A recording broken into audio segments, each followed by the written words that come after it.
Right now we're doing the 40-foot circle.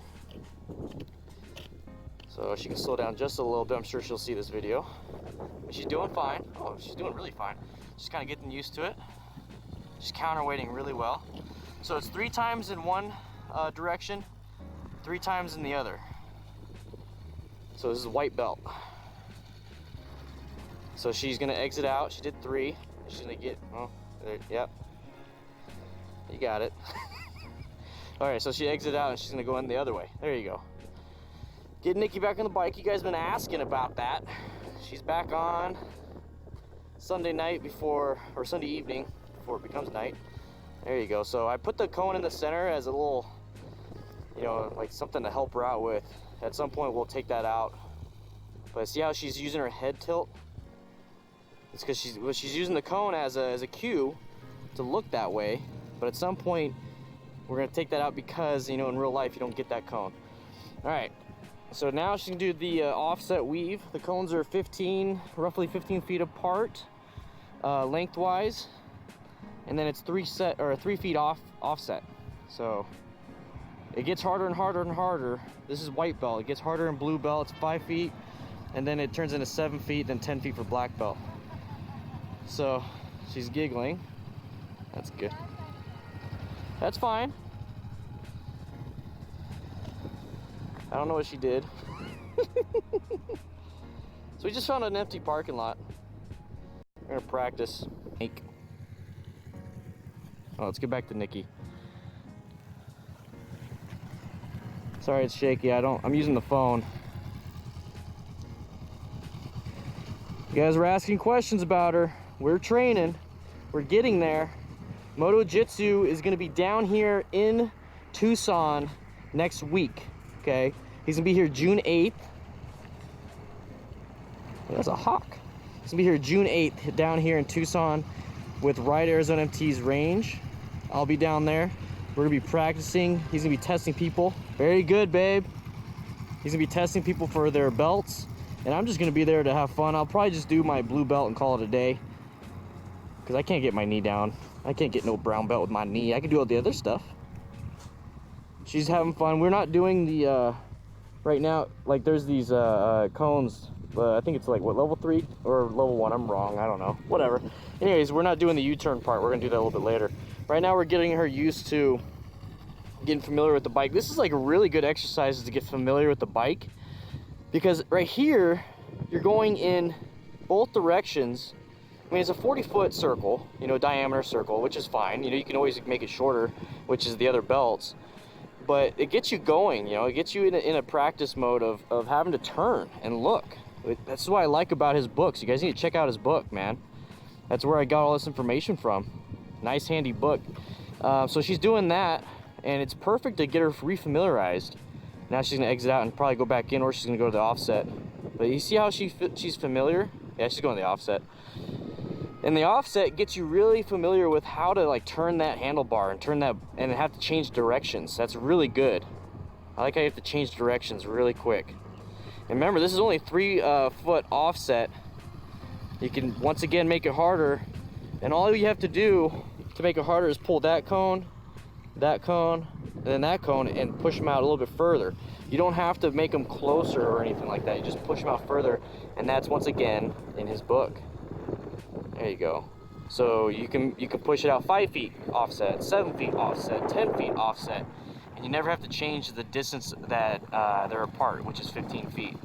But yeah, she's doing a 40-foot diameter circle. Look at that. She's kicking ass. Once again, next week, guys, June 8th, out at Ride Arizona MTC, where I've been doing all my videos for the my videos. Out on the range, the one that just recently went up, the 10 something. I can't even remember. I'm trying to focus on her at the same time. Anyways, it's a beautiful range. Go check it out. Ride Arizona MTC. There we go. I think she's good, because I told her when she feels good, we're gonna move on to the next one. Let's see how she feels. How was that? Made my back sweat. Your back sweat? I feel like I could be smoother going in and out, or I should be smoother going in and out of those. I feel like I'm turning the handlebars too much. That's fine. How If you're turning, am I supposed to be going? going and I'm not turning the handlebars? If you go faster, you're gonna have to turn those handlebars quicker. So it's If you go slower, you can just do a little bit of body weight and clutch control, but if you're making it, you're making it. Now when it gets harder, it's going to, when we make it hard, like more offset, you're gonna have to slow down, because if you go too fast, you might be able to make the first 3, but then the last 3, you've already made so many little errors that it's going to put you way outside, and it's gonna be almost impossible to make that last one. Okay. So slowing down will help, but right now you got it. You did it. So you want to move on to the it's like a U-turn thing. You want to do that? All right. Off to the next one, boys. We're doing parking spaces. There we go. Okay, so we took down all the other stuff. We're doing parking spaces. This will all make sense. So what we're doing, 1 space, 2 space. This is the white belt version. We're doing what we can with what we got. So she's going in, and she's setting herself up for a U-turn to the left. There you go. Setting yourself up for a U-turn to the right. There we go. Exit all the way out.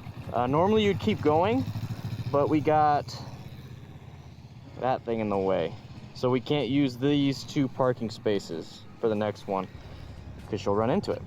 So once again, there you go. You make do with what you got. It's the same principle, same concept. You know, you're at least doing 1 left hand, 1 right hand, 1 left hand. So you're doing a little bit more you're doing more right-handed on these, which is fine. It's the same concept. And if she wants to, she could just reverse order and start where I'm standing and go 2 lefts and 1 right. We're working hard on this. She's feeling way more confident. This is great. That's key. Feeling confident with your bike is key.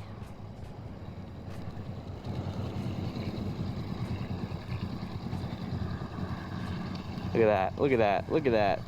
Like a pro, boy. What is up, everybody? Let me get this over here. There we go. What is up? Little surprise stream today. I wanted to, I mean, I did one yesterday, but I wanted to spend a little bit of time on an actual accident analysis. Got a little soapbox yesterday, and we had a little extra, it was more like just a fun stream. So now we're going to actually jump into a lot of these things. So if you're brand new to this, we're going to be going over accidents, and this is what it's going to look like right here. We're going to be going over accidents, and I'm using Moto Madness's YouTube channel because he posts a lot of stuff, and it's a lot of people submitting their videos to get in crashes. So I don't recommend you getting a crash just so you can be on the stream. Please don't do that. Yeah, it was a pre-exhaust video. I think it was. But yeah. So we're going to be going over some of these things. We're going to talk about how to prevent something like this, whatever it is that caused the accident, and possibly go over what type of injuries they might have had. So guys, I'm going to be doing the drawing for the June giveaway for the GoPro Hero 4 Black. I have everything set up. I have all the names in an Excel spreadsheet. I have everything ready. There's going to be that's number 1. That's going to be the first place prize with a Total Control signed book by me. And then the Rock Form Universal Adapter also with the GoPro Hero 4 Black with all the accessories I have. And then prize number 2 and prize number 3 for 2nd and 3rd place will be going up real soon. So I have all that stuff ready. I'm waiting until the end of this week to get it all ready. But I will be doing a quick little live stream of it.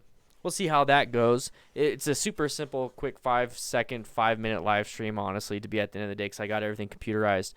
But July... I don't want to tell you guys what July's is yet. Thursday, I'll tell you what July's giveaway is. So if you want to be automatically entered in the July giveaway, you can go join the Patreon, patreon.com/DannyTheFireman, and you'll have more information on that when that comes up. But there's the link right there. So get ready for that one, boys. Where's the chat in the stream at? Leader of Noob, this is straight up YouTube chat, man. Your chat's right there. All right, so here we go. We're going to go over this.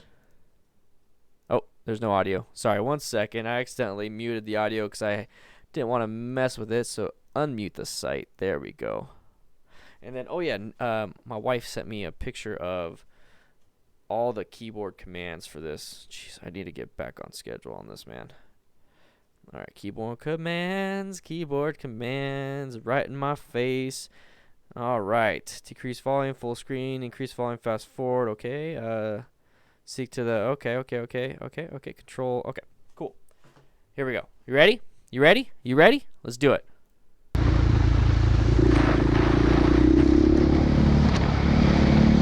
We're gonna. Oh, that might be the cause of this one. There it is. Ay.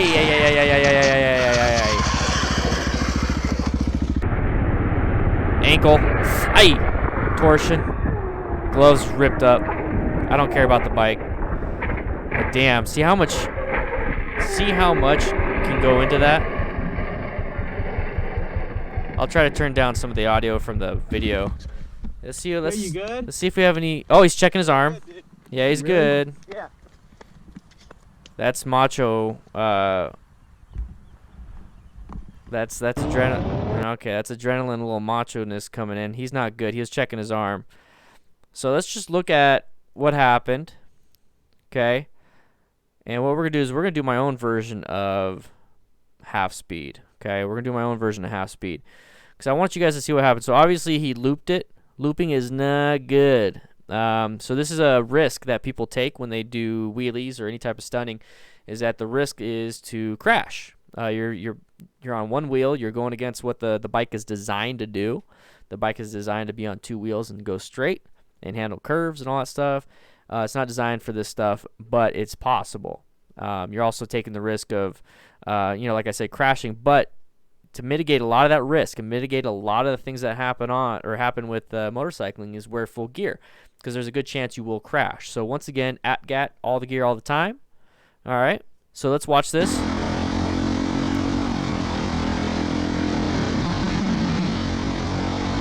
So let me know if it's a little too loud for you guys. I'm going to try to mess around with some of this stuff. But watch his ankle. One second. I got it. All right, so there you go. Let's take a quick look at what had happened to his foot. Okay, so that's what the foot looks like right before it impacts. Okay, if you're watching this on the big screen, you probably have a better chance of seeing a lot of this stuff. But look at his foot right here. So I want you guys to understand what happens and why you need to have motorcycle-specific boots, because motorcycle-specific boots have a very good support for the ankle. Very good support. It won't allow an ankle to rotate too much or enough to where it can snap. Now, if it's a bad enough accident, it will snap. It's just the way it is. But if you're not wearing any type of boot with ankle support, you're going to start getting into the issue of, see how it's straight? It's straight. So now it's impact. So now the ground is grabbing the rubber soles of his shoe. See how it's starting to twist? You see that twist? Now it twisted the other side. It's probably about a 45-degree twist right now while his leg is still straight. That much right there is going to be at minimum a sprain, depending on level 1, level 2, level 3. Level 1 is a very, very minor tear, maybe a stretching. A level 2 sprain or strain is where almost like about half of the connective tissue has been torn. And if it's a tendon or a ligament, those do not heal very well. If it's a muscle, it can heal. But level 3 is where it's just completely torn, okay? Level 3 is going to be completely torn, and that's not going to heal very well without surgery. So there we go. Let's look. So that's a nice little slip. Now, see, the first thing that you do as a human being is that if you're starting to fall, you put your arms out. Now, that's why we wear gloves, motorcycle-specific gloves with leather on it, okay? And then on top of that, when you put your hand out, there's a good chance that your hand might go sliding out, and then now you're going to get abrasions on your upper body, upper extremities. And that is why you wear full gear. This guy's wearing just a regular t-shirt and no jacket. So his skin is completely 100% exposed to the elements. Okay, I know a lot of motorcyclists are like, well, that's why I ride a motorcycle, because I want everything exposed to the elements, feel free, all that stuff. I understand that. I do understand that. But you're also taking that risk. So it's up to you if you want to do it. I don't recommend it. And Casey Roskwitowski again with the yeah, boy. Thank you once again. Up here with the super chats. Yeah, yeah, yeah. Thank you, man. I appreciate that. I really do. Really, really, really, really do. Also, guys, you can join up as a YouTube member. So if you click that little monetary symbol, I don't know if it changes for anyone outside the United States, but for us, it's the $sign. And it says, show your support for Dan the Fireman. You can click join and join as YouTube member and get these cool emojis. And Shithole O'Connor right here, he's a new member, so he's got a mustache. Yeah, yeah, yeah. So you're about to put your hand down. Okay. And the reason why I had to click is because I was clicking on other screens, so I had to redo it. But see his arm? So here's about the impact. Boom, impact. Glove on the paint line. Still going to have some abrasion. Not good, not good. I'm glad you wore your gear, man. Barbecue Harleys and cigars. Yeah, and you know, and I honestly, like, the way I look at these guys that do wheelies and stuff, let's talk about professionals, though. I mean, you're an amateur before you become a professional. You're a novice. You're not good at what you do until you start practice. There's a good way to do it, though. There's a way to practice, and it's not on the roads like this. It's in an empty parking lot with no bystanders. You got good crash protection. You got full gear. Do it the right way. What I find really kind of cool about some of these stunt riders is that we talk about having full control of the motorcycle, you know, in turns, going straight, you know, making sure we don't get in accidents, all that stuff. So full control, right? Have, you know, mind-body connection to the motorcycle. Well, these guys are doing that at an extreme level. So I find that very fascinating that they're able to control a motorcycle, you know, on one wheel. You know, they're able to do some crazy stuff. Really, really, they're pushing their bikes to the limits. And I think it's really cool if they do it right, though. So this right here, yeah, I don't think this is worth it. But the professional stunters, the ones that actually try to take the sport seriously, I think I have respect for them. I really do have respect for them. All right, so right here, arm. So it's not just hand now, it's the arm. Look at that. Look at that. Just slipping and sliding. He's been sliding for a while. Same thing on his legs, guys. Same thing on his legs. That thing rips up quick. Rips up quick. You know, in fact, let me see if I can find it. Gene shredding. Let's see. How to shred your own jeans. It's just it's crazy stuff. Gene shredding China or something, because these videos are really insane. All right. Let me get to it. So this right here, take a quick look. Take a quick look. This is how they make your shredded, badass $100 jeans, guys. Take a look.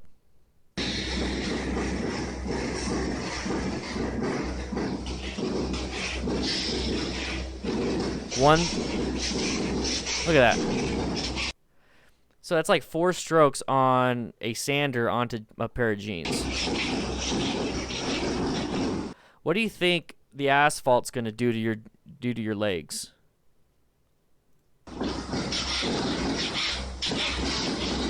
Barely, just enough to get a cool looking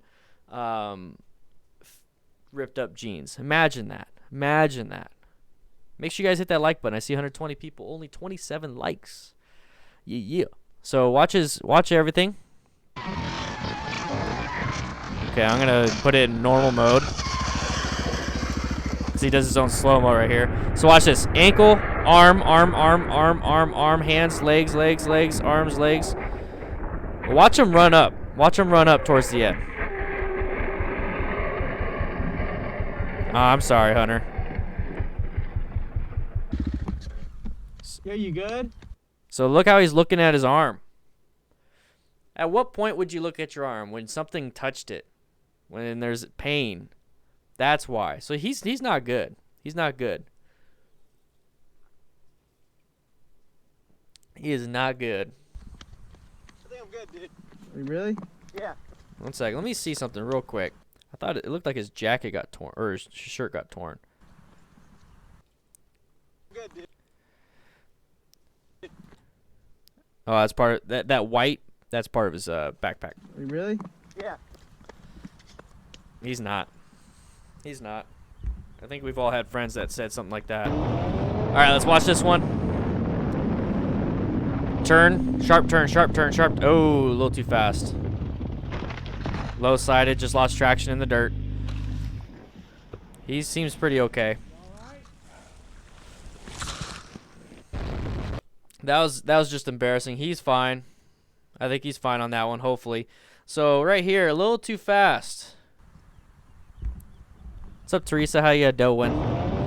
So here we go. Going a little fast. Going a little fast. Okay, sharper turn than I'm used to. Way too fast, and just panic. Applied the brakes, stood up, and just went off the road. That was a turn that he easily could have made. If he just slowed down just a little bit. And even if he didn't slow down a little bit, he actually just applied more counter steering and actually paid attention to the turn. He could have made that. Could have made that. Yep, exactly, Alexander. Also, if you guys noticed, up on the top of the chat, it says special thanks to my veteran crew and up. So now I opened up the pictures to veteran crew. So that's $10 a month on Patreon. You're going to get your picture up there. So that's an extra perk, guys. That's an extra perk for everyone that joins on Patreon, $10 and up. If you're a $10 and up patron and you don't see your picture, send me your picture. Okay, mysterious crash somehow. All right, let's see. Those are tiny lanes. That wasn't mysterious. It's a low side. How much more do we get to see? Not much. Ooh, that's going to be a good one. I love it when there's traffic. All right, so let's see what happens real quick. Let's see if I can diagnose this one. It was right there. Let's see. It almost looked like he applied front brake. But he definitely lost traction. Definitely lost traction. That was a really sharp lean. It might not look like it. See, the problem is like this part of the windshield is blocking if I could see what happened with the brakes. So I have a feeling he applied the brakes. But that's definitely a washout. He definitely lost traction to that rear tire and did a low side. But these guys are 101 kilometers an hour. I think what we came up with that one was, let's do 100 kilometers to miles. So 62 miles an hour. That's pretty fast for this time of turn. But then again, it seems like this car is going that fast too. Oh, maybe his foot. I think his foot. So his foot's not touching. Okay, so he started losing traction and his foot went down. You see how he's more upright and his bike is lowered? See how I think he's just going too fast for the turn, guys. Could be improper tire pressure. Could be a lot of issues. Hey, guys, we got 150 people in here. Let's hit that like button. Yo. Oh. Now, since we can't really diagnose too much about this other than the fact that it was a low side, let's take a look at the impact. Let's start thinking about the mechanism of injury. The mechanism of injury means what happened, what caused, what type of situation was involved with the actual crash or the actual, not crash, but the actual injury. So let's say a car accident, a rollover car accident. The mechanism of injury is a rollover car accident. So the mechanism of injury on this one is a low slide at 60 miles per hour. So what you can typically see with something like that is road rash, possibly a head injury. Yeah, boy, thanks for returning for biking for a long time. Looking forward to relearning as much as possible. Thank you for being here, PH. Thank you so much for the super chat. I really appreciate it. Really appreciate it. I'm seeing the thumbs up now. I'm starting to see the thumbs up. So the mechanism of injury is possible road rash on a low slide like this. You might get some impact injury to the left leg, especially on this incident. If it was a low slide to the right side, obviously the right leg. So left side road rash, left leg, possible injuries, possible left hip. So your iliac crest, those little wings that you have on the hip, you can actually feel it right now if you push hard on your hip. That could be a possible fracture. That's why they have hip armor. Shoulder, left shoulder in this instance, left elbow, left arm, and then definitely an impact to the head. You'll see an impact to the head on this one. So that's the type of stuff I look for, and I'm like, okay, mechanism of injury, he low-sided. Okay, now I have an idea of what could possibly be injured. So half speed. So watch his head bounce off the ground. Watch his head. Boom. You see that? That right there, a lot of people don't see that. A lot of people think, oh, he low-sided. They see all this massive road rash. They see all this, the leathers are torn up, and they see like a little bit of a dent in the helmet. But people think, I have a helmet. I'm protected. It's fine. Everything's fine. My head's fine. We're good, right? Everyone starts to think that. It's like a helmet's like this thick on the inside with the polystyrene, you know, the leather's like this thin, you know, oh, not a big deal. But that right there, that energy transferred into his brain. This is a possible, I have more than likely, I'm 99.99999% sure that he has a concussion. But I'm going to tell you right now, he'd be dead if he wasn't wearing a helmet. He would be dead. His head would have been split open. That is an obvious skull fracture if there was no helmet. Obvious. The simple fact that he wore a helmet. So, I mean, I understand there's some states that don't require helmets, like Arizona doesn't even require helmets. They don't. You can ride around here with nothing but a pair of sunglasses. Literally nothing but a pair of sunglasses. You can be completely naked. Just all you need is eye protection. So I understand that. Just because you don't have to do something, just because you get the option, sometimes it's better just to do it. I always wear gear. Exactly, Rayleigh. Exactly.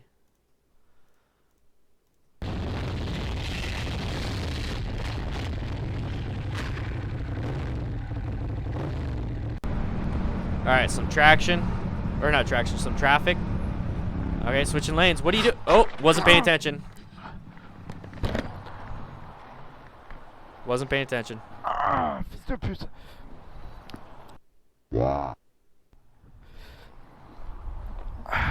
He's in pain. That's a lot of pain. I'll tell you what happened. Let's see if I can find it. Now he's angry.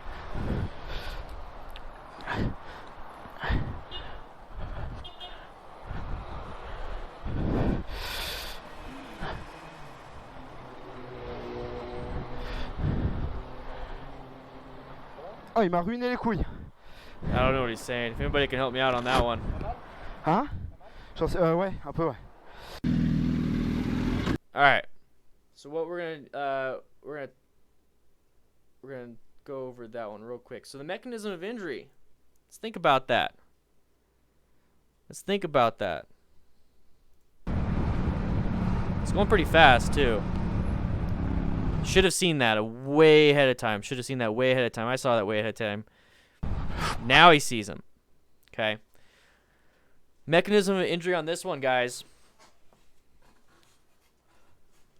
Hey, we have 170 viewers. I mean, if this is what we do, I might start doing 6 o'clock instead of 5 o'clock. Mechanism of injury on this one. Mechanism of injury is a frontal impact to the motorcycle. Frontal impact to another car, but he's on the motorcycle. So you got to think, a lot of, especially sport bikes, it's the gas tank is lifted. So when you go and you hit head on, you continue to go. The bike stops, you continue to go. So you're going to do an up and over. So your pelvis is going to smack into that, and you're growing, and your genitalia, all that stuff's going to smack into the gas tank, and then you're going to kind of start going up and over. But your legs aren't there yet. So now your legs are going to hit the handlebars. So when I think of an impact like this, I think of pelvic trauma. I'm thinking lower extremity trauma. I'm thinking abdominal trauma, so possibly internal bleeding. So all these different things will go into it. So if you guys want to know what bilateral femur fracture looks like, this is oops, I clicked it. Let's open image, new tab. This is a bilateral femur fracture. Now these are different types. So it's showing you on this side over here. It's showing you on this side. This is a complete displacement fracture of the right femoral mid shaft. So this is mid shaft right here. This is mid shaft. Right here, it's shattered, completely shattered. Right here is at the head, where it connects to the pelvis. So that's shattered. And then you got a patellar tendon or patellar bone shatter. And then you also got a fracture right here. So this is a mid femur fracture. This is quite possibly what it would look like in an accident like this, but the simple fact that he's walking around shows that he probably doesn't have it this severe, or if that at all. But that is a possibility. Also, the fracture to the pelvis. This is the pelvis. So when I was talking about those little things on the end where you can feel them, that's called the iliac crest, which is up here and up here. But you see how there's like a slight change of color. There's bone here, and there's like something right here in the center. That is that right there is just cartilage. That's just cartilage. So what happens, cartilage and ligaments and tendons and all that stuff, it's not muscle, it's not bone. What happens if you have an impact to the front, it's called an open book fracture, which will split right open. You have major arteries that go through this area right here. So like these little holes right here that you have, major arteries will go through here and go along the bone. That's why you feel the femoral artery. Kelly, good timing for a live, getting ready to throw a wrench. Thank you so much. And thank you so much for becoming a DDFM legend. I really do appreciate that. I really, really, really do. So you have a bunch of femoral arteries. So an impact like this is very deadly. Very deadly. So yeah, all these. Oh, there's a little bit of blood. We're probably gonna demonetize, but all the super chats are making it possible. Thank you so much. See how it was an immediate stop? He possibly hit his head too, but he's able to walk around. That right there definitely has genitalia trauma. He went up and over on this right here. Definitely hit his genitalia on the tank or possibly the handlebars. Soft tissue injuries, guys. Could bleed a lot. Could definitely damage long term.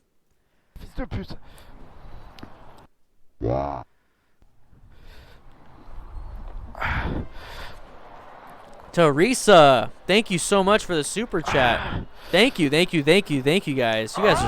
You guys are amazing. You guys are absolutely amazing. Yeah, get off the road. Just get off the road. Leave the bike there. Who cares?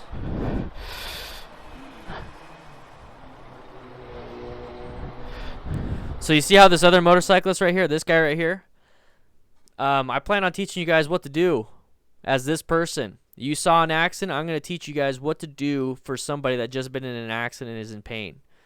I am going to teach you how to handle this situation. Okay? So that's coming up. That's coming up. So stay tuned for that. Stay tuned for that, guys. I am super excited about that. Oh, il m'a ruiné les couilles. Hein? Ouais, un peu, ouais. All right, let's see what happens. Right away, no gloves.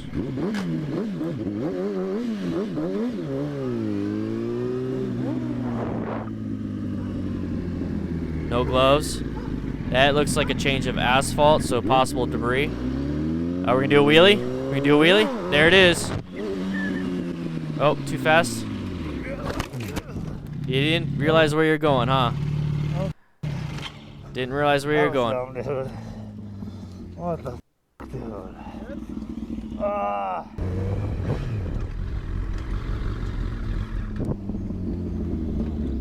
You good? That's what I was talking about, dude. That's f***ing whiskey throttle right there, giving it.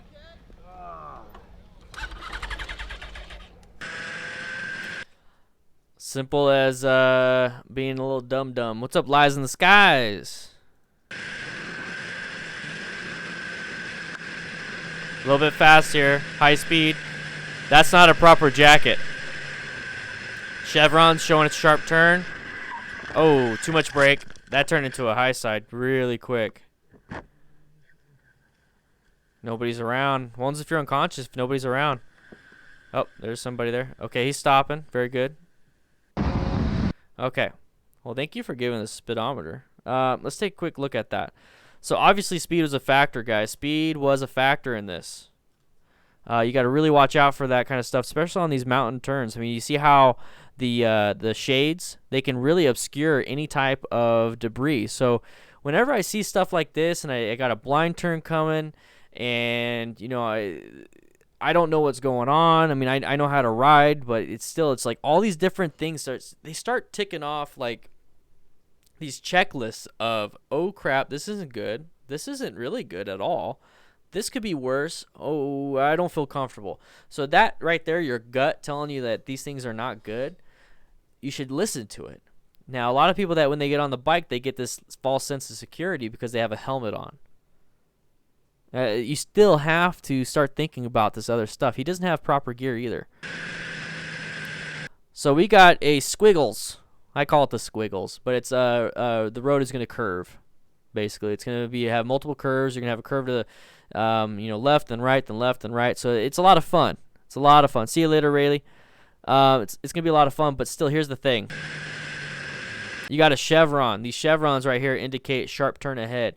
And like I said, I can't see around this corner. I cannot see around this corner because of the cliff. Sharp turn ahead.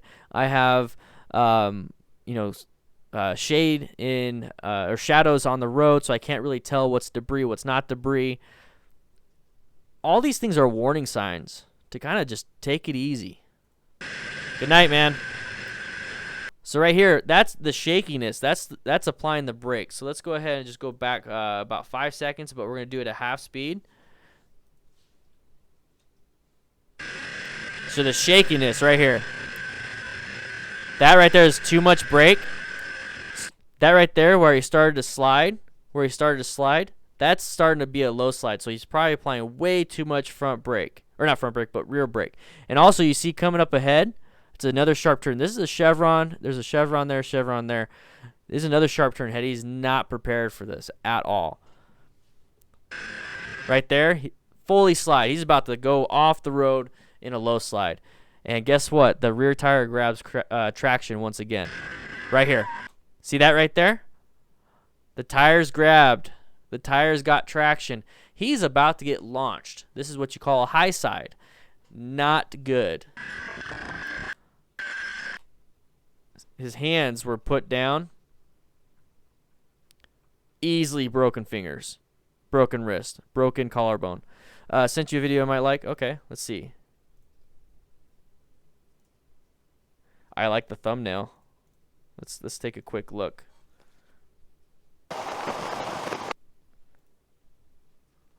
Oh yeah, I think I like this one. I'll do this one after this video.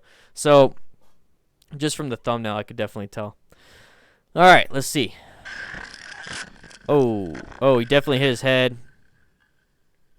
Yeah, bike is trashed. All right, we're gonna do this. I really like the thumbnail on this one. Thanks, Rex. Appreciate it, bruh. All right, so let's watch this. First and foremost, this is the very beginning. It's a 15-minute video. It looks like there's EMS involved, so we're actually going to spend a little bit of time. I don't want to spend too much time because we have been streaming for 38 minutes. I guess I could spend about 20 minutes, guys. Let's see if we can hit 420 patrons today. How about that? Let's see if we can hit 420 patrons. You swing on by that. Trust me, you get a bunch of perks.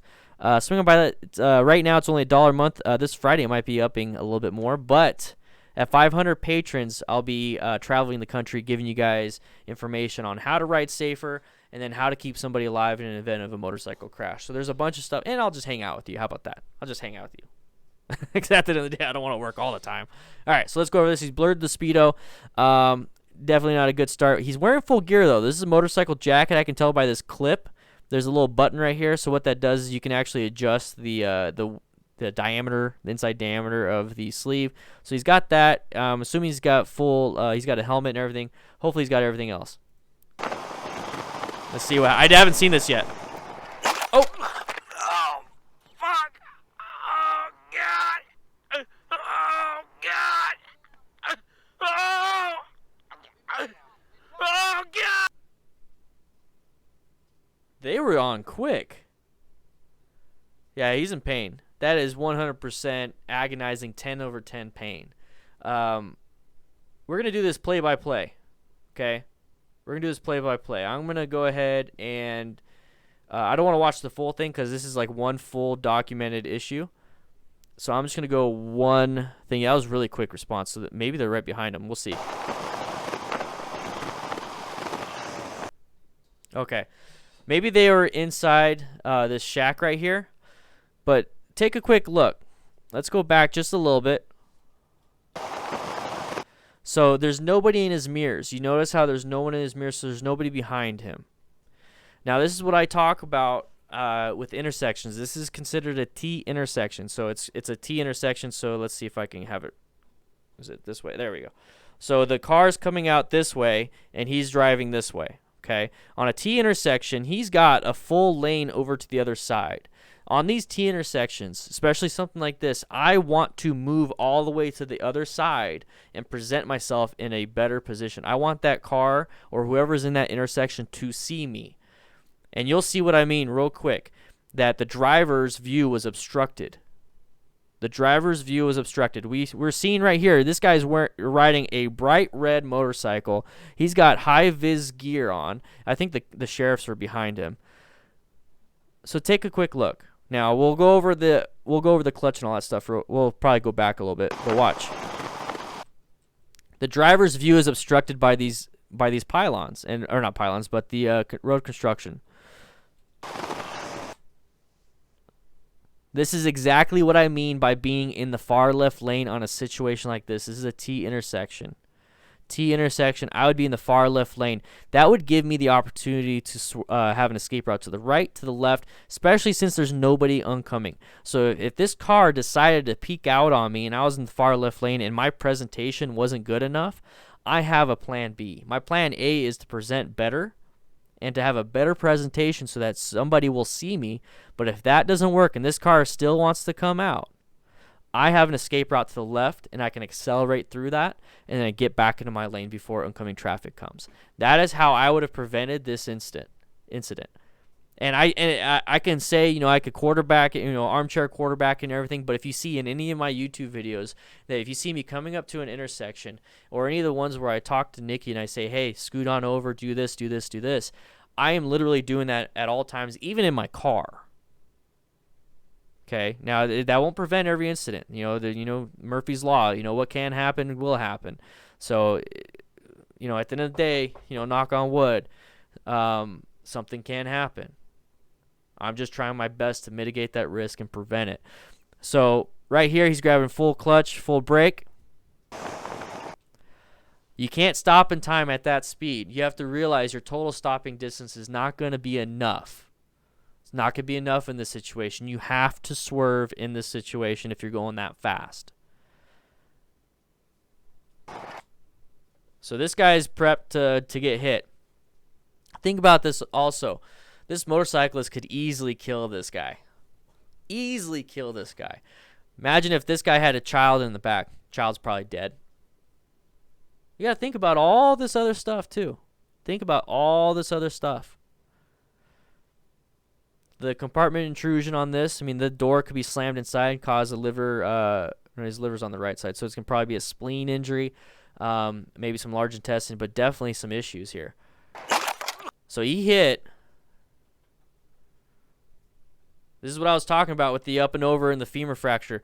So he hit the rear passenger door. That's going through. He went up and over. He went up and over. The only thing that stopped him from flying over the car were the handlebars. But what stopped him, really? His legs. His legs stopped him from going over the handlebars. So this right here, the mechanism of injury that I keep talking about, is it's possible bilateral femur fractures, possible pelvic injury, open book fracture. He's going to have a head injury. He's probably going to have wrist and shoulder injuries. He's basically a full body trauma, multi-system trauma. That's why he's in that much pain. I haven't seen this video yet, so I'm just going off of what I see right now as is, and hopefully I'm wrong. Hopefully he's 100% okay, but telling by how his pain is, Oh, fuck.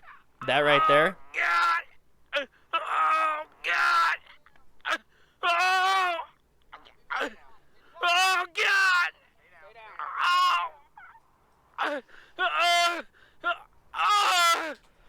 that's this guy right here. That's the look of, oh shit, I saw what happened. My adrenaline just got spiked.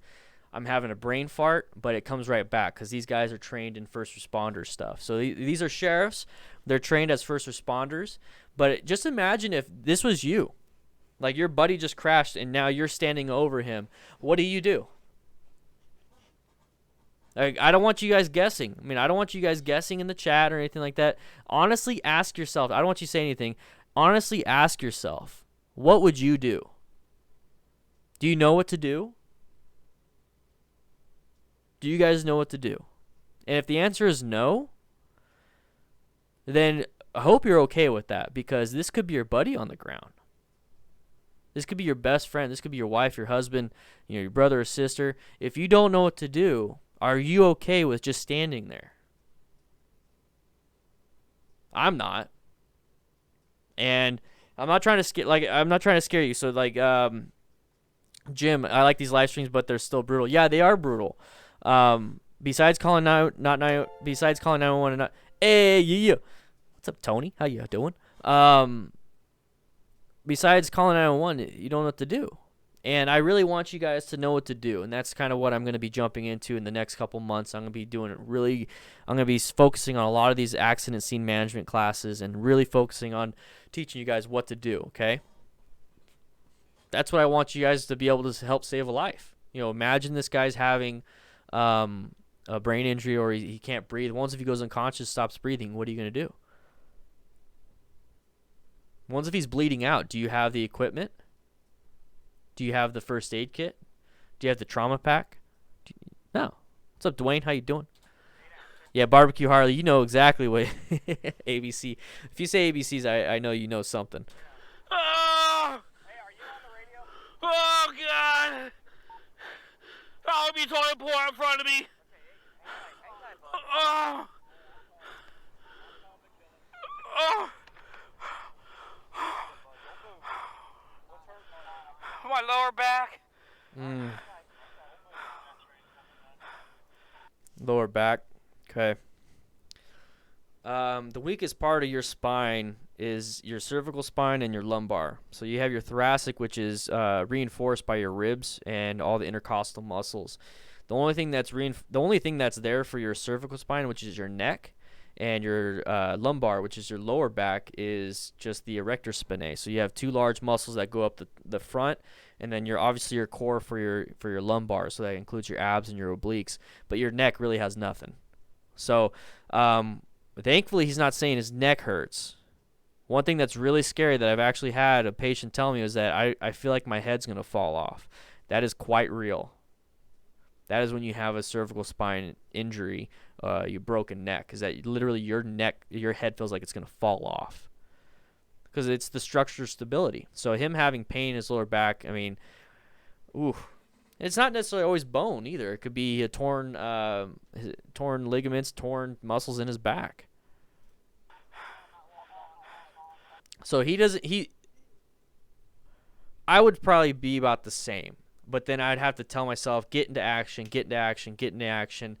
do what I need to do. So at this point, I'd be exposing him and doing whatever I possibly can, surveying the scene, making sure the people in the other car are not injured. Because once again, the people in the other car could quite possibly be injured. Now, they could be, a lower level on the triage. This guy's probably a red. He's not a black on the triage level. Black is obvious death. So he's still breathing. He's still doing all that stuff. So he's a red. He's critical. But the other people could be green, walking wounded and everything like that. But for the most part, like, this guy is the one that needs to be taken care of. Oh, fuck!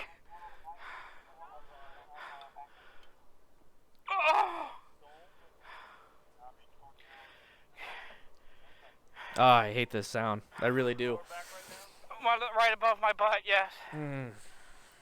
What's up, Cranky? How you doing, man?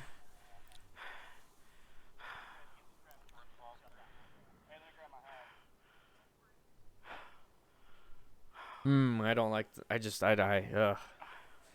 It brings back memories. Hey, buddy, can you? I need to call my wife. I'll take care of that for you. Who are you? Who are you? Okay. Alright? Yeah. We'll call. Just I don't want you to move. So that's the one thing, is you don't want to move the patient unless it's an emergency situation. Now, this is an emergency situation, but it's not an emergency move type situation where, let's say he's in the middle of traffic, like in the middle of the freeway, he's possibility of getting hit by another car. That is an emergency situation where you need to move that person.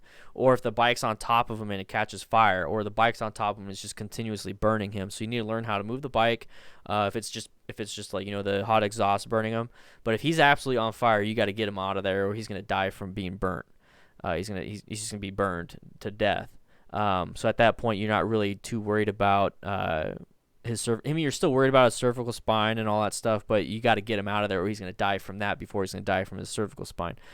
Yeah, I can't hear the guy in shorts either. I don't know what he's trying to say.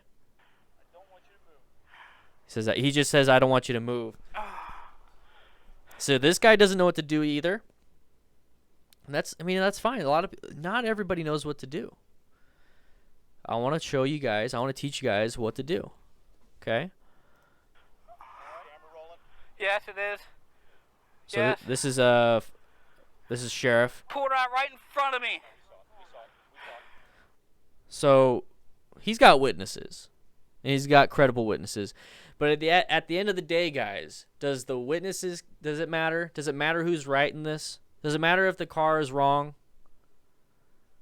Do you feel better? Like, if you were in this accident, do you feel better that you know for a fact the car is in the wrong? Or are you so concerned about your lower back and possibility of being paralyzed? Maybe there are captions. Oh, yeah. You are so smart. There we go. How about that? Thank you. Can you pick what? Yeah, we'll get everything taken care of. Who are you? Sheriff's Department. Okay. Sheriff's Department. I'm actually a traffic investigator. So. Okay. I'm traffic investigator. Sorry to meet you like this. Okay.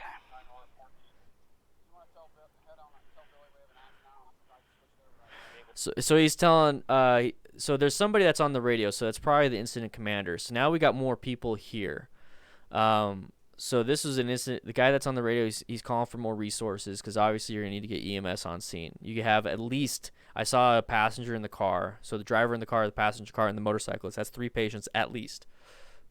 Now those patients can refuse because they're definitely not, well, they might be hurt, but not as severe as this. So they can refuse. So there's at least a minimum of 3 patients. Move everything. Just toes. Yeah. My lower back, right above, I don't know if this is my tailbone, right above my butt. It really hurts bad. So that's part of his pelvic girdle. And he's got a pelvis injury. Now that's life-threatening, depending on where and how it's been. I don't want to say fractured because he probably has a fracture in his pelvis. But he could have some tearing. He could have part of his femoral artery torn.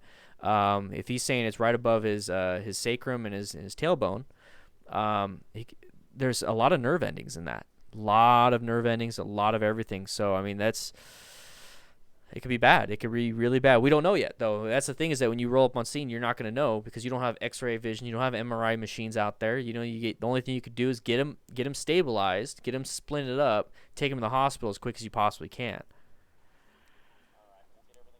I need to call my wife or my dad or someone. I got a cell phone to my. Well, we'll get it. I don't want you to be moving around getting your cell phone out. Wait till the squad secures you. Okay? The squad secures you. So that he's talking about the EMS. Yeah, my wife would kill me if I didn't call her. I'm sorry, Nikki would kill me if I didn't call her. What's your? You got a pen? I can write it down. 513. Oh, I want to know if he blurted it out real quick. 1 second. Okay, so he blurred out his own. Okay, good. What's your name? Barbara. Once the squad gets here, the whole road's gonna be shut down. Sorry. Sorry. So here's the thing. This is what a bystander would typically do, especially if somebody's talking and is conscious, and it's not an obvious thing. We understand that he's in pain. It's not an obvious thing. So just keep talking. You're just talking. But there's other things that are not obvious. Internal bleeding. He could be bleeding externally. He just doesn't know it. And you can't see it because it's being trapped by all the gear.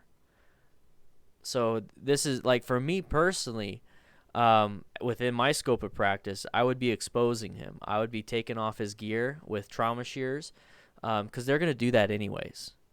I'm sorry, but your gear is toast after this, no matter what. I'd be doing that anyways, and I'd be double checking, making sure there's no life-threatening bleeding. I already know he's talking, so I know he has an airway. He is breathing. I need to check on his circulation or any life-threatening bleeds. That's what I need to be doing.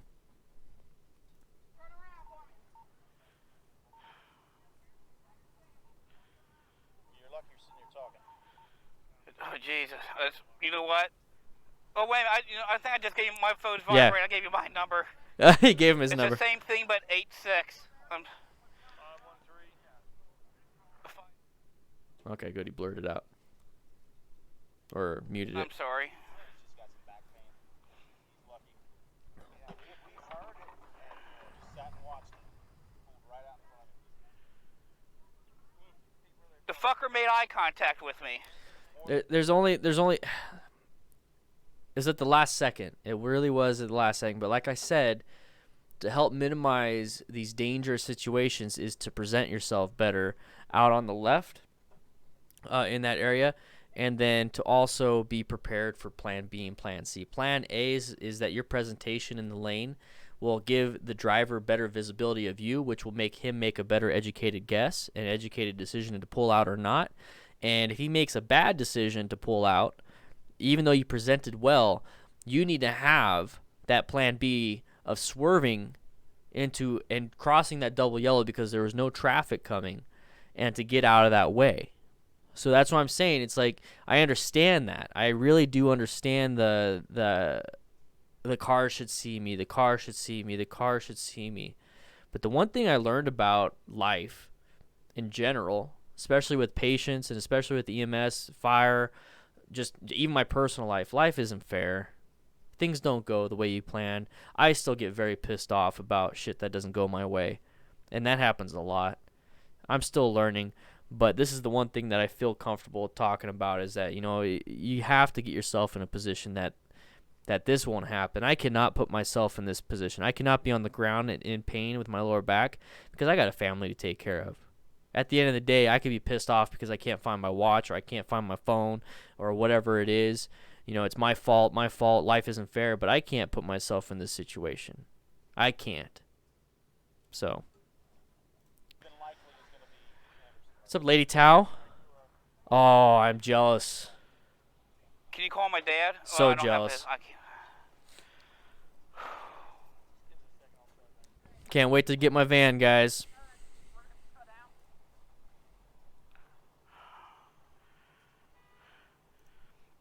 My neck feels heavy. I don't know if it's because of my helmet or not. We'll let the squad mess with that. That right there, my neck feels heavy. I just talked about that. I just talked about how if somebody says my head's going to fall off, it's almost like you're holding like a dumbbell, like a heavy dumbbell, and you're trying to hold it out. Your arm is not strong enough to hold it out like that. And right there, your neck is so weak without the structural stability that your head feels heavy. That right there, those cues, those clues, those words scare me whenever I have a patient. That right there,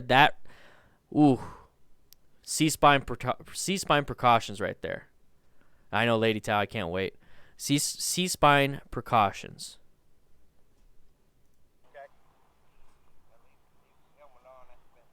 Somebody should be holding C-spine on him to make sure he doesn't answer questions with yes and no's, all those things, you know, those head moves.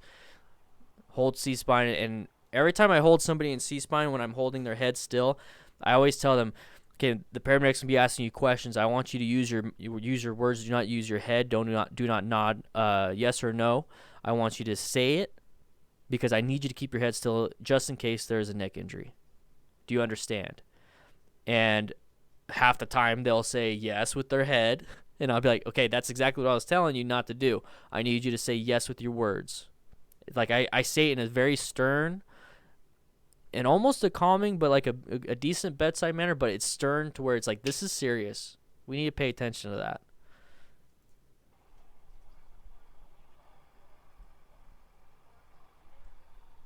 Yeah, I wonder if the motorcyclist had to have been speeding if he decided So Steven, that's a great question. Yeah, dad voice leader. Exactly. Steven, that's a great question. C-spine with helmet on or off? In this situation, since he is breathing, he has a competent airway. It is open. He's speaking full sentences. I would do C-spine with the helmet on. The only time you would take the helmet off is if it's a full face helmet, okay, and he's not breathing. Those are the only two situations you would do that. Or that's the only situation you do that. Both those criteria have to be there. Full face helmet, not breathing. That's the only time you would ever take a helmet off. So if he's not breathing, but he doesn't have a full face helmet on, and he just has a 3/4 or half helmet, you still leave it on because it's not a full face. So it has to be a full face, and he's not breathing. Those are the only. Both those check marks have to be hit in order to take it off. So definitely leave it on for this moment. Let EMS take care of taking it off at that point. Yeah, the red tabs, what he's talking about is on some SHEA helmets and some other helmets that you pull these tabs, it pulls out the cheek pads. Oh, see right there. That right there. Somebody needs to be holding C-spine. The simple fact that he did that can cause a cervical spine injury. And the fact that nobody is holding his head still, and there's multiple first responders on scene, that right there is almost negligence to me. So, can't wait to tell you guys and teach you guys what the proper way of doing things, all right?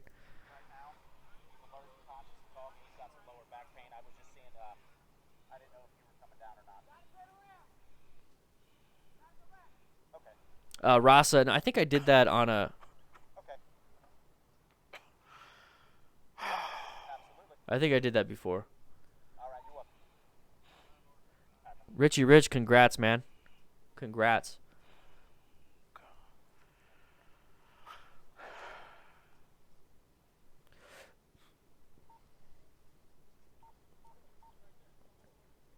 Can't wait, Parker. I really can't. It's gonna be so. It's gonna probably save some lives. That's what I'm excited about. Yes, I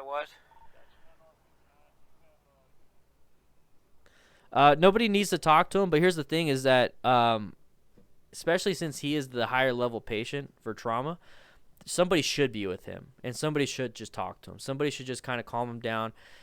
Just tell him what's going on. Like, that's all you have to do. You literally let somebody know what's going on. Especially if you're one of the sheriffs, I'd be telling them, hey, we're getting EMS on the way. They should be here any minute now. Right now, what I see is this, and this, but they might see something differently. What's your name? What's your date of birth? I'd be like letting him in on his own care, basically. Let him take control of a situation where he has zero control. Let him just give him a little bit of control. And these are all different things you start to learn in this class that I'm going to be teaching as an EMT, as a paramedic, practicing EMT, all that stuff. You start learning all these different things. And it's not necessarily to calm them down and to drop the adrenaline or anything like that, but fear and anxiety can be really bad in this type of situation. And as another human that has that, like, I understand the calming properties of somebody letting you have a little bit of control in a situation where you have zero control. Yes, Good Samaritan laws are definitely worth researching, and those are the things that I cover in the class, is that the Good Samaritan law will help you, depending on the state, operate within a bystander's scope of practice. Now, if you try to give somebody a tracheotomy, or if you try to do a traction splint on somebody where you have zero training on, but you just thought you saw it on YouTube or something, and you just start doing that, that's gross negligence. So what I would teach you is within a bystander's training. So I'm not going to teach you how to do traction splinting. I'm not going to teach you how to do a tracheotomy, because at the end of the day, I'm not allowed to even do that. I mean, I could do traction splitting as an EMT, but I can't do a freaking straw in the neck. You know, I can't puncture somebody's lung to let out a pneumothorax or a tension pneumothorax or a hemothorax, all those different things. So that's the thing. That's what I would be teaching you guys. So once again, just let me get the curriculum up and going, and I get some permissions from Vicky and everyone over at Road Guardians. And guys, if you want to know what I'm talking about, I think a lot of you guys don't know what I'm talking about. is Road Guardians right here. So this is Road Guardians. So this is right here, it's accident scene management, and they've trained over 35,000 students through the expertise of 100 instructors in 32 states. I'll be one of them pretty soon, hopefully. I will. But if you want to take a class, you will learn all these different things, guys. You'll learn all these different things. So what is this? The purpose of the ASM program is to enhance survival rate and reduce severity of injuries for the injured riders of all motorized vehicles. We expect to decrease the chance of rescue or injury due to inappropriate actions at the accident scene. So you're going to prevent further injury, assess the situation, contact EMS, treat the injured with life-sustaining care, airway, breathing, circulation, shock, spinal immobilization. You learn all these different things during this class. So if you guys want more information on this and you actually want to take a class, please sign up. And just, let them know Dan the fireman sent you or whatever it is. So roadguardians.org is the basically who I'm going to be working for. It's like the MSF, but for accident scenes and for, helping people. So that's what that's for. And I really, really, really am 100% for it. And I truly believe it will save a life sometime. So definitely check it out. If you're part of a club, if you're part of anything like that, take this. You might save one of your brothers and sisters. I'm 100% serious about that. I think you would. Okay? And if you don't think that's worth it, then I don't know what to tell you. Do not know what to tell you. Exactly, shithead. I keep saying shithead. I feel fine except for my lower back there. I'm just going to call you O'Connor.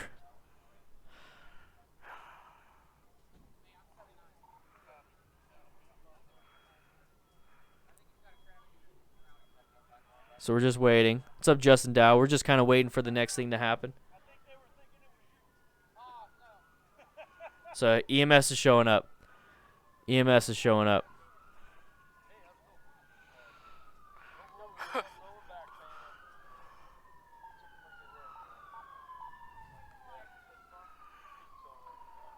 Definitely take a basic class at roadguardians.org.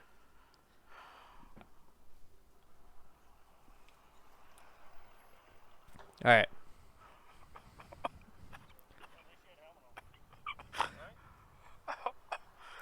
I just... fuck, man. That's the that's the adrenaline going away, and the emotions are just so elevated. It sucks. It just sucks. He's not feeling good. Shit. Mentally. Yes. That's why I wear it. Yeah, but he blurred out his speedometer. So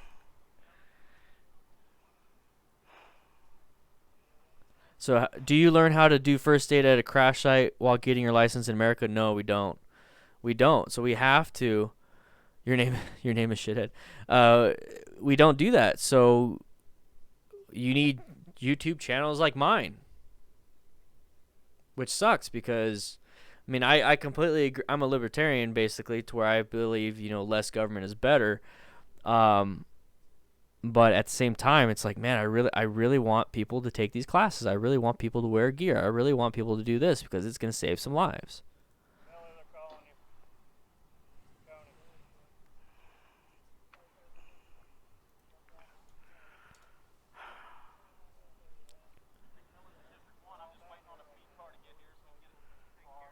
So this is EMS. This is going to be a captain or some type of, possibly a chief. He's taking command.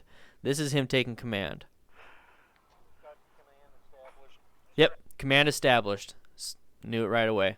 I could just tell by the way he looks. How you doing? Been better. Okay. What kind of injuries? My lower back, it feels like right above my butt, right above my tailbone area. Lower back. Get up at all? No. Okay. All right, just Hobo Slim, I want to be able to teach you guys. here, okay? I'll swing by Georgia during my tour. Low back pain, touch your neck. Neck good? Man, that feels fine. It feels heavy. It might be because of my helmet. Okay. How fast were you going, do you know? 45 maybe. You hit the side of the car? Yes, I did. They pulled out right in front of me. Okay, we're trying to take it off. Go ahead. Loose enough? No, you're going to have to undo the buckle. I can move my arms. Okay, if you want to move your arms, you go ahead. You probably know more about this than I do. If you want to cut it, you can cut it. We don't want I'm going to have to, well, I got to buy a new one after this. It's only good for one wreck. See, that's smart. That's smart that if you're able to talk to the EMS and walk them through some of the gear that you have, it's very important. So if you're conscious and you have those little red tabs that will pull out the cheek pads that will allow the helmet to come off, remember to tell the EMS to do that. Not all EMS know that. I know that because I'm a motorcycle rider. But the EMS, the paramedic right here says that you probably know more about this than I do. That tells me that he's not a motorcycle rider. So this is your opportunity to educate one of these guys, because if you tell them, hey man, I got a red tab right here and this will pull out the cheek pads, the next motorcycle accident these EMS personnel will go on, they will remember that. So you'll not only be helping yourself, but you might be helping a future rider that got in a crash. Here. Yeah, take the glove. So he's able to move his arms. Sir, is anything else hurting you? My wrist is starting to hurt. Okay. Like it's scraped or something, maybe. The adrenaline's kicking off. I got this button. Then just slip it through the loops. Just slip it goes. Turn my camera off. Don't turn it off. Okay, it's off. Are you concerned of the C-spine here? You should be. Okay. It's exactly right there. See how his hand has his hand underneath? He's supporting the head. He also has his right hand. You can't see it. It's probably supporting his chin area. That is exactly what I will teach you. That is exactly what roadguardians.org will teach you. So if you want to know how to do this, and remember the only time you should do this has to hit 2 criteria: not breathing, full face helmet. Not breathing, full face helmet. Not breathing, half helmet. You don't take it off. You just deal with it, and you do rescue breathing with the half helmet on. Not breathing, full face. That is as a bystander. As EMS, you let them do this. So he's breathing, has a full face. Let them take it off. It's their job. We're only filling the gap until EMS shows up. And that is what I would love to teach you guys, and I'm getting ready, and I'm getting everything set up for you to do that. So right here, you're going to learn this technique of holding the head in line while also supporting it. And then after the helmet comes off, then you start. He's about to hold C-spine right here. See? So they're going to, while they're doing that, they're doing one movement. They're going to just pull the collar on instead of just doing everything.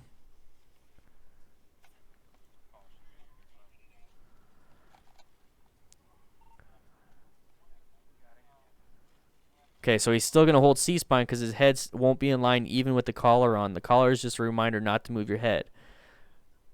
I've had patients move their head anyways. So right now, he's slowly moving it down. But see how it's not on the ground right now? So at no point should this be on the ground. So this is in line. So he's checking his right arm.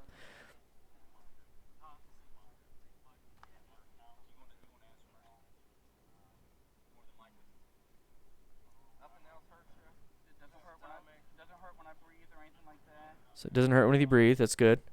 Nothing else hurts him. Just his lower back. Okay, so this is a spine board that they're getting ready to put him on. So they are taking C-spine and full spine precautions. This little blue pad right here, that is part of the head block. So the head block, in conjunction with the longboard and the cervical collar, will keep his head immobilized. So the head block is a head immobilizer. This pad right here is going to fill this gap right here. So it's a pad that's elevated above this, and it's going to help fill this gap right here. Yeah, Crystal, they're going to be log rolling them really quick. Or pretty soon. Not really quick, but pretty soon. And they're going to put them on here. What hospital do you want to go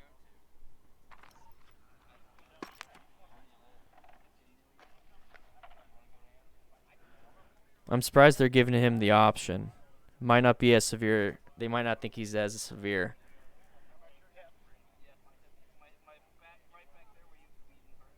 So right back there where he's squeezing. I can't tell where he's squeezing. I'm hoping he's not squeezing in the pelvis area. If he is, then he probably has some type of instability in his pelvis. Crystal, yeah. So this guy right here, he's in charge. He's the incident command. Barbecue, Harley, and cigars. Great info tonight. Thank you. I really appreciate that. I'm glad you guys are liking the EMS side of what I'm delivering, because you guys are gonna see more of that. It's kind of like it's what I'm super comfortable talking about.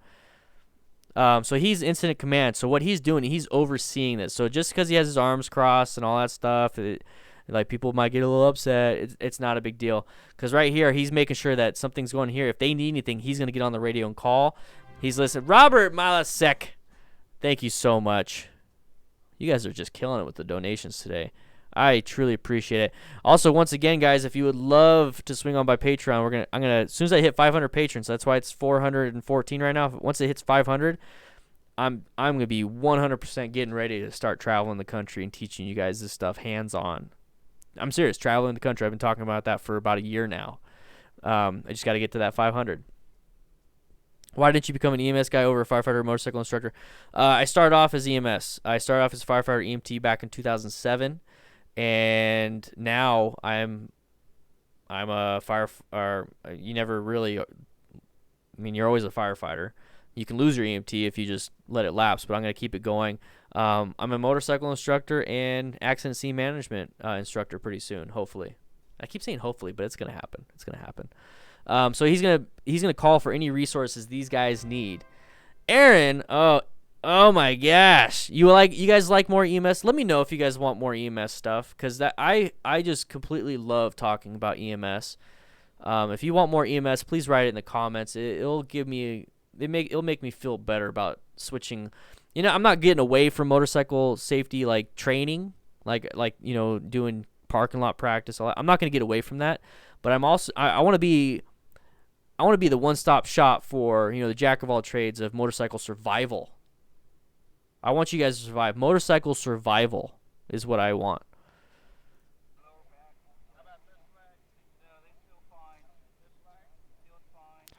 So what they're doing is they're doing a rapid trauma assessment. So they're checking every extremity. They're checking. They're palpating the abdomen in all four quadrants. So upper left, upper right, lower left, lower right.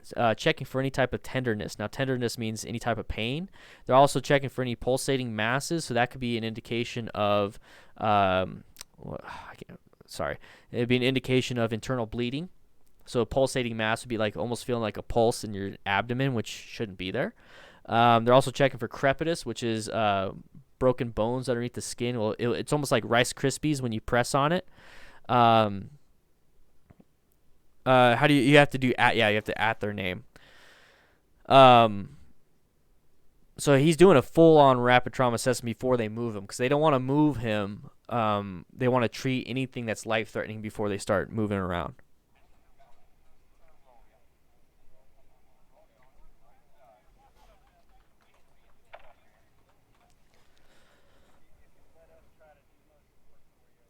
Okay, he says, let us try to do most of the work for you, okay. The reason why that's important is because a lot of people will try to help you, but when they try to help you, they're moving things, which will cause more pain or cause more issues. Let us do it, or let them do it. That way you're not having to exert any type of movement on the bones, all that stuff.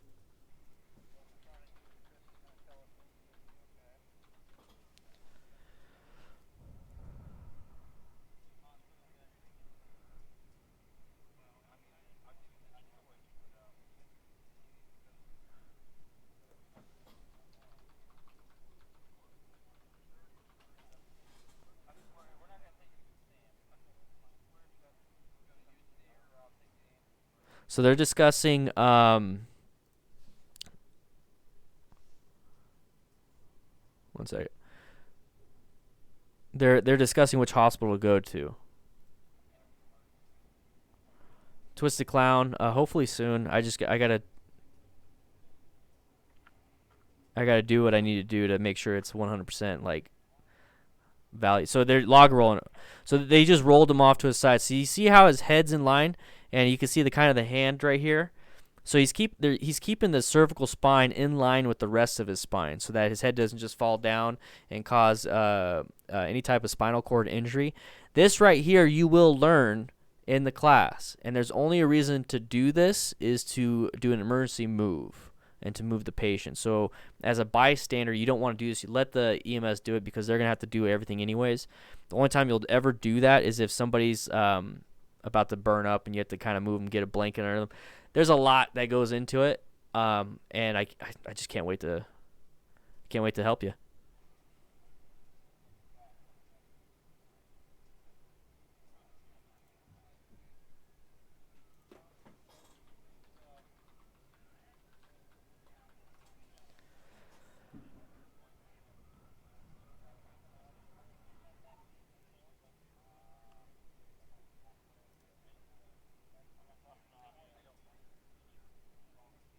Trying to listen to what they're doing. So the reason why they still have him like this is they're probably checking his back. They're going down each vertebrae, checking for any type of deformities. So if there's like an indentation, so you go down, and you feel every single vertebrae, and all of a sudden you don't feel the next one, and you don't feel the next one, you don't feel the next one. That means there has been some type of trauma. So they're checking his spine, checking his back right now.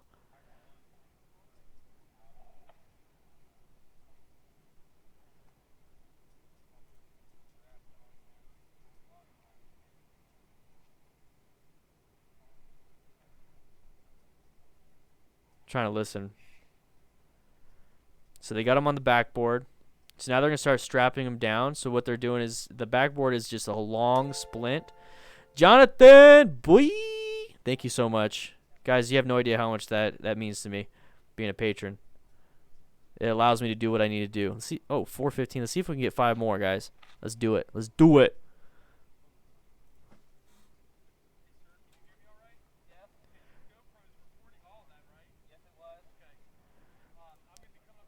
So right here, this is a tape. So what they did is they have a Velcro and it has a pad that goes over his forehead. This tape will go around his chin, which will be on the cervical collar, so it won't be touching his chin. That's going to immobilize his head. So they're strapping him all down. So this is a full crew workup. So they're strapping down the chest first, then they're moving to the legs, and then they're doing the head last.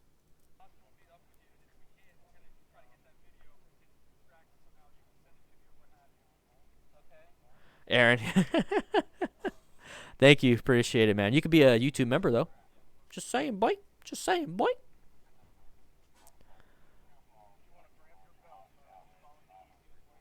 That's a C-spine bag. Those are pretty typical. They all look like that pretty much. This has all the cervical collars, has the head immobilizer and stuff in there.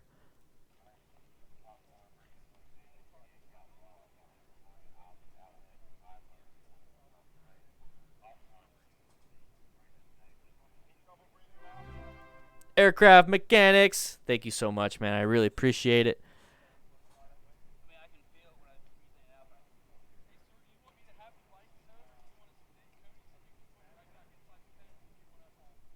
He's asking about the bike being towed or just taken somewhere.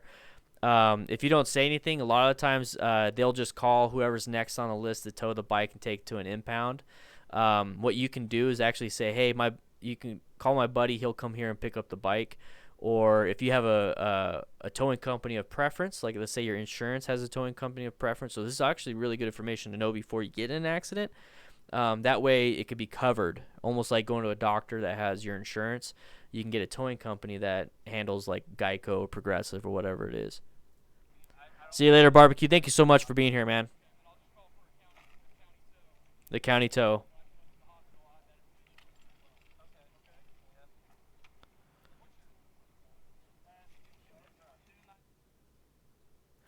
Hobo, you can send it to me on Discord.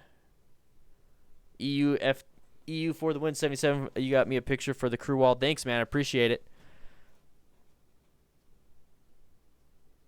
I think he's giving out his number because there's no audio.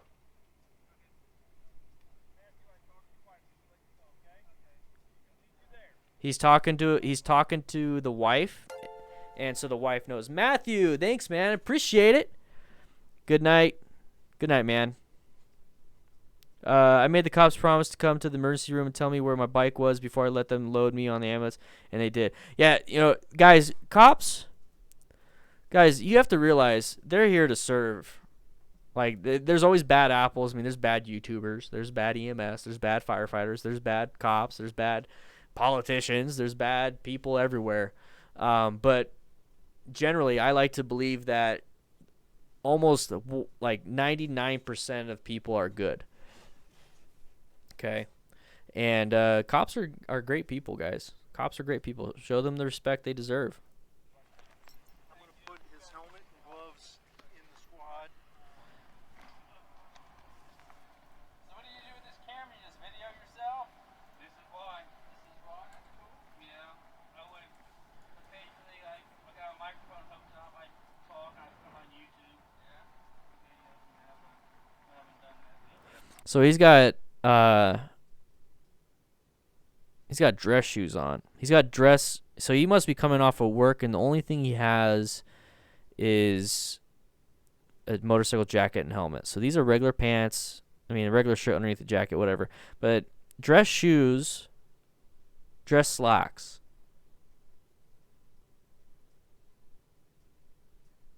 Cranky, which no, so beginnermotorcycletips.com has all the links to everything, to Discord, all that stuff, even my Patreon.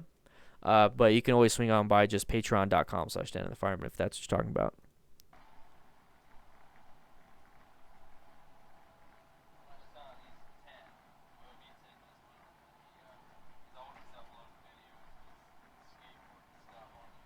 Yeah, my kids, they're watching it.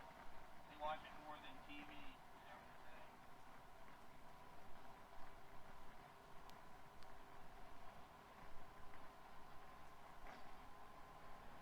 So they're just going to the hospital. I don't think there's much left. Nope. So right now he's just monitoring vitals, and he's just taking care of all his stuff. So that's the end of that video. Thank you for sending that to me, Rex. Really appreciate it. I like these types of videos.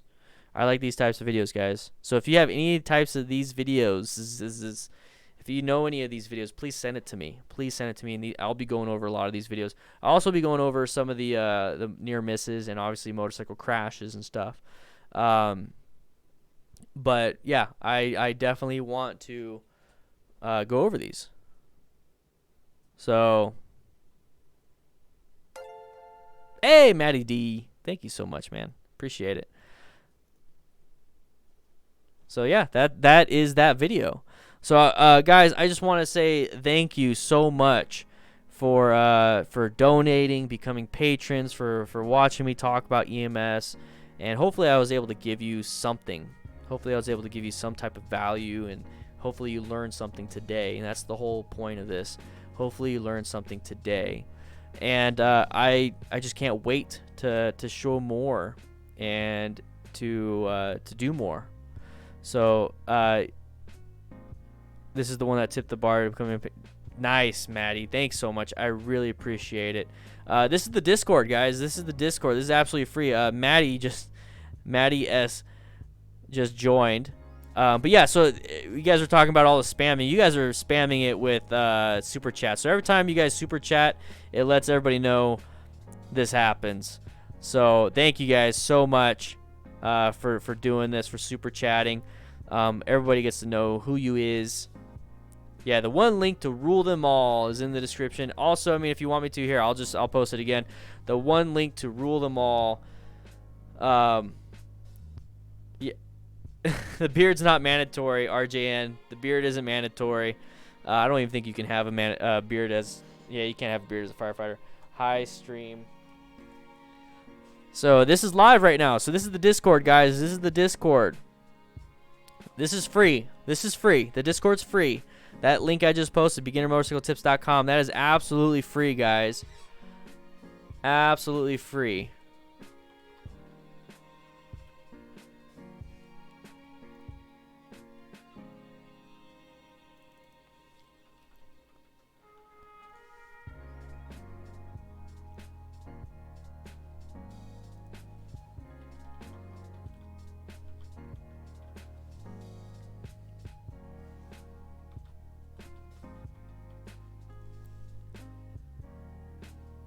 We'll do reap.